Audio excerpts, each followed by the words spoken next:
Affan computer academy में खुशामदीद। आज की इस वीडियो में हम माइक्रोसॉफ्ट एक्सेल 2024 के बेसिक फार्मूलाज को स्टेप बाय स्टेप सीखने वाले हैं। चाहे आप तालिब इल्म हों या मुलाजमत की तलाश में या फिर प्रोफेशनल, ये वीडियो आपकी एक्सेल में महारत को बढ़ा देगी। आइए शुरू करते हैं अपनी आज की इस वीडियो में।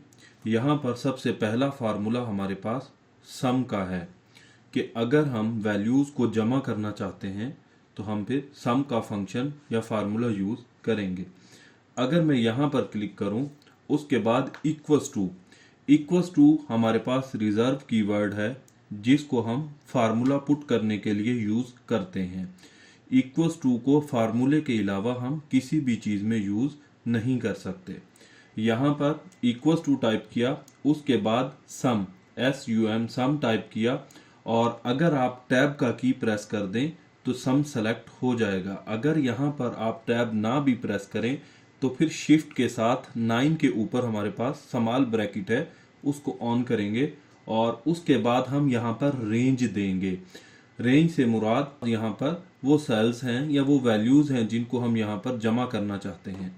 तो यहाँ पर D3 से लेकर I3 तक मैंने रेंज बनाई। के बाद शिफ्ट को प्रेस करके 0 के ऊपर हमारे पास क्लोजिंग ब्रैकेट है, उसको प्रेस करेंगे और यहाँ पर इंटर प्रेस करेंगे।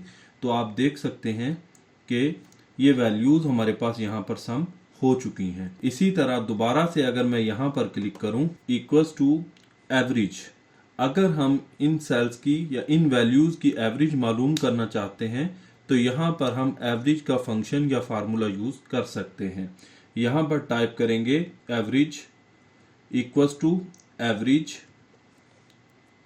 और हम इस ड्रॉप डाउन लिस्ट में से भी एवरेज को सिलेक्ट कर सकते हैं। यहाँ से अगर हम टैब की को प्रेस करते हैं तो ये एवरेज सेलेक्ट हो जाती है। उसके बाद एवरेज को भी हम रेंज देते हैं। यहाँ से माउस का लेफ्ट बटन होल्ड करके मैं रेंज को सेलेक्ट करता हूँ। उसके बाद शिफ्ट के साथ 0 पर क्लोजिंग ब्रैकेट को प्रेस करके इंटर प्रेस करेंगे तो आप देख सकते हैं यहाँ पर एवरेज आ चुकी है। एवरेज के लिए एक छोटा सा आपको हिंट भी दूंगा कि अगर मैं किसी भी सेल्स को एक्सेल में सेलेक्ट करता हूँ तो यहाँ पर हमारे पास एक्सेल हमें एवरेज बता रहा होता है, और उसके साथ ही काउंट जो कि हमारा अगला फार्मूला है, और इसके साथ ही सम भी हमें इन सेल्स का या इन वैल्यूज़ का सम भी हमें बता रहा है। अगर मैं दोबारा यहाँ पर टाइप करूँ इक्वल्स टू काउंट, मैं इन सेल को या इन वैल्यूज़ को गिनना चाहता हूँ तो हम यहाँ पर काउंट को यूज़ कर सकते हैं। काउंट, उसके बाद ब्रैकेट को ओपन करेंगे और इस रेंज को सेलेक्ट करेंगे और ब्रैकेट को क्लोज करेंगे, इंटर प्रेस करेंगे तो यहाँ पर वैल्यूज़ काउंट हो चुकी हैं। टोटल 6 वैल्यूज़ थी। इसी तरह अगला फार्मूला है हमारे पास मिनिमम का। अगर हम यहाँ पर इक्वल्स टू min min और उसके बाद ब्रैकेट को स्टार्ट करें, अगर मैं यहाँ पर D6 पर क्लिक करूँ, उसके बाद अपने कीबोर्ड में से शिफ्ट के साथ डबल डॉट जो कि टाइम में हम यूज़ करते हैं उसको प्रेस करूँ और उसके बाद मैं लास्ट वाले सेल पर क्लिक करूं तो आप देख सकते हैं यहाँ पर भी रेंज हमारे पास बन चुकी है D6 से I6 तक। उसके बाद शिफ्ट के साथ ब्रैकेट को क्लोज करें और इंटर प्रेस करें तो यहाँ पर जो मिनिमम वैल्यू थी वो शो हो चुकी है। इसी तरह इक्वल्स टू मैक्सिमम, मैक्सिमम के लिए हम max मैक्स, उसके बाद ब्रैकेट को स्टार्ट करते हैं और इस रेंज को माउस के साथ सेलेक्ट करेंगे और ब्रैकेट को क्लोज करके इंटर प्रेस करेंगे तो इस रेंज में से जो सबसे बड़ी वैल्यू थी वो यहाँ पर शो हो चुकी है। इसी तरह यहाँ पर सबट्रैक्ट, माइनस का फार्मूला है, उसको यूज़ करने के लिए मैं यहाँ पर एक वैल्यू ऐड करता हूँ 100 और दूसरी हमने यहाँ पे 50 ऐड कर ली। ऊपर वाले पांचों फार्मूले जो हमने यूज़ किए इनके लिए हमारे पास सिंटैक्स मौजूद है।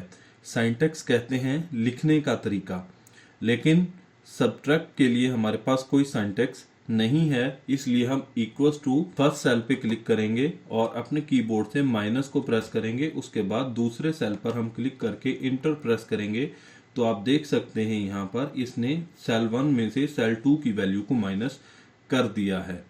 इसी तरह अगर मैं यहाँ पर टाइप करूं 10, इसी तरह अगर यहाँ पर हम टाइप करें इक्वल्स टू सेल 1 पर क्लिक करें, उसके बाद मल्टीप्लाई के लिए हम स्टार को यूज करेंगे और सेल 2 पर क्लिक करें और इंटर प्रेस करें तो यहाँ पर सेल 1 और सेल 2 में जो वैल्यूज थी वो मल्टीप्लाई हो चुकी हैं। इसी तरह अगर हम यहाँ पर टाइप करें और इसको डिवाइड करें, डिवाइड करने के लिए भी इक्वल्स टू सेल 1 पर क्लिक करें, डिवाइडेड के लिए हम फॉरवर्ड स्लैश को यूज करते हैं और उसके बाद सेल 2 पर क्लिक करें और इंटर प्रेस करें तो आप देख सकते हैं यहाँ पर ये वैल्यू डिवाइड भी हो चुकी हैं। तो ये कुछ बेसिक फार्मूले थे हमारे पास एक्सेल में जो हर किसी को लाजमी आने चाहिए।